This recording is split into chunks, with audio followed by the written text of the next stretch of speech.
Hello friends, welcome to my channel. అందరూ ఎలా ఉన్నారు? అందరూ బాగున్నారా? ఈరోజు మీకు పనీర్ వెజ్జీ కట్టీ రోల్ ఎలా చేయాలో చూపిస్తాను. ఇది బ్రేక్ఫాస్ట్కి, లంచ్కి, ఈవినింగ్ స్నాక్కి, డిన్నర్కి, లంచ్ బాక్స్కి అన్నిటికీ చాలా బాగుంటుంది ఈ రెసిపీ. ఫస్ట్ ఏం చేయాలి అని అంటే ప్యాన్ పెట్టుకొని ఉల్లిపాయలు మనం పొడుగ్గా కట్ చేసుకొని ఇట్లాగా ఫ్రై చేసుకోవాలి. ఒక 2 minutes ఫ్రై చేసుకోవాలి. ఇవి కంప్లీట్గా మనకి ఫ్రై అవ్వకూడదు, కొంచెం క్రంచీగానే ఉండాలి. 1 minute or 2 minutes ఫ్రై చేసిన తర్వాత మనం ఒక 2 టమాటాలు పొడుగ్గా కట్ చేసుకొని ఇట్లా వేసుకొని ఫ్రై చేయాలి. కొంచెం మెత్తగా అయిపోతుంది అనమాట. అలాగనే మొత్తం మ్యాష్ అవ్వకూడదు. మనకి టమాటాలు కొంచెం ముక్క అనేది ఉంటే మనం తినేటప్పుడు అది బాగుంటుందన్నమాట. మనకి క్రంచీగా తగులుతూ రోల్ తింటే మనకి బాగుంటుంది. వెజ్జీస్ ఏమైనా మనకి. నేను ఇది మంచిగా మిక్స్ చేస్తూ బాగా కలుపుకున్నాను. ఆ తర్వాత మనం ఇందులో క్యాబేజ్ కొంచెం ఎక్కువే వేసుకుంటాము. ష్రెడ్ చేయాలి, మొత్తం ష్రెడ్ చేసేసి క్యాబేజీ కూడా వేసేసుకొని అది కూడా మనం మంచిగా కలుపుకోవాలి. ఇది మనకి ఇది క్యాబేజ్ కొంచెం త్వరగా మగ్గిపోతుంది కాబట్టి మనం ఏంటి అని అంటే ఒక 2 minutes ఫ్రై చేస్తే మనకి సరిపోతుంది. నేనైతే ఒక 2 minutes మంచిగా ఫ్రై చేసుకున్నాను. ఇందులో మనం క్యారెట్ వేస్తే మనకు ఒక ఫ్లేవర్ వస్తుంది. నేను ఇక్కడ మీకు చూపించిన వెజ్జెస్ వేసుకొని చేసుకుంటేనే బాగుంటుంది.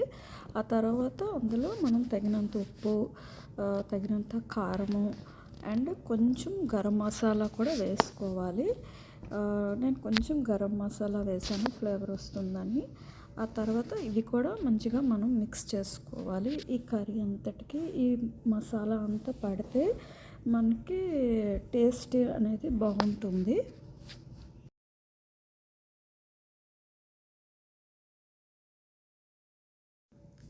ఇట్లా ఫ్రై చేయడం వలన మనకి ఏంటి అని అంటే మసాలా అంతా వెజ్జెస్కి పట్టి మనకి వాటరీగా అనేది ఉండదు అన్నమాట. మళ్ళీ వాటరీగా ఉంటే మనం రోల్ చేస్తే మనకి సాగి అయిపోతుంది కదా. ఆ తర్వాత కొంచెం కెచప్ అయితే ఎక్కువ వేసుకోవాలి. దీనికి 3 to 4 teaspoons అనేది పడుతుంది. అది కూడా మనం మంచిగా మిక్స్ చేసేసుకోవాలి. చూసారు కదా, మనకి అంత వాటరీగా లేదు, అలా మనం కలుపుతూ ఉన్నాం కదా. సో మనకి ఏంటంటే వెజ్జెస్ క్రంచీగా ఉంటాయి, మసాలా కూడా మంచిగా పడుతుంది. ఆ తర్వాత లాస్ట్లో మనం ఏంటి అని అంటే క్యాప్సికమ్ కూడా ఒక 2 క్యాప్సికమ్లు కూడా లెంత్ వైజ్గా మనం కట్ చేసేసుకోవాలి. అది కూడా మనం 1 minute ఫ్రై చేయాలి.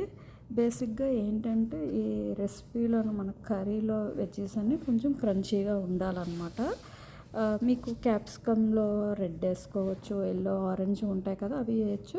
స్వీట్ పెప్పర్స్ కూడా వేయచ్చు. స్వీట్ పెప్పర్స్ వేసుకుంటే మనం ఎక్కువసేపు ఫ్రై చేయాల్సిన అవసరం లేదు, 1 minute చేస్తే చాలు. ఫైనల్గా మనం పనీర్ వేసుకోవాలి. పనీరు లేదంటే తోఫు కూడా మనం వేసుకోవచ్చు. పనీర్ చిన్న ముక్కలుగానే కట్ చేసుకోవచ్చు, లేదంటే ఇట్లా మనం క్రంబుల్ చేసుకో కూడా మనం వేసుకోవచ్చు. ఇది కూడా వేసేసుకొని మనం ఒక 1-2 minutes ఫ్రై చేసేస్తే చాలు. ఇంకా మనం ఆపేసేయాలి. మనకి ఏంటంటే మనకి కర్రీ అనేది రెడీ అయిపోయింది. చూసారు కదా, నేను జస్ట్ ఇంకా పనీర్ క్యాప్సికమ్ వేసేసిన తర్వాత ఒక 1-2 minutes ఫ్రై చేశాను. ఇంకా మనకి కర్రీ రెడీ అయిపోయింది. ఆ తర్వాత చపాతీలు మనం చేసుకోవాలి. చపాతీ రెసిపీ అందరికీ తెలిసి ఉంటుందని చెప్పేసి నేను మీకు ఎట్లా చేయాలనేది చూపించలేదు. బేసిక్గా ఏంటంటే మనం రెగ్యులర్ చపాతీ అంటే ఆటా వేసుకోవచ్చు. ఆటా, ఉప్పు, ఆయిల్ వేసి వాటర్ వేసి కలుపుకోవచ్చు, లేదంటే ఓన్లీ మైదాతో కలపచ్చు, లేదంటే 2 మిక్స్ చేస్తూ కూడా చేయొచ్చు. నేను ఇక్కడ మీకు చూపిస్తుంది ఓన్లీ గోధుమ పిండి వేసి చేసిందే. ఆ తర్వాత టూ మచ్ ఫ్రై చేయకూడదు. నేను ఇక్కడ చూపించేటట్టు మనకి కొంచెం అంటే మనకి బ్రౌన్ స్పాట్స్ అనేది వస్తుంది కదా, చూడండి. ఇది మనకి పర్ఫెక్ట్ అనమాట. ఇట్లా చపాతీ ఫ్రై చేయడం అనేది మనకి పర్ఫెక్ట్.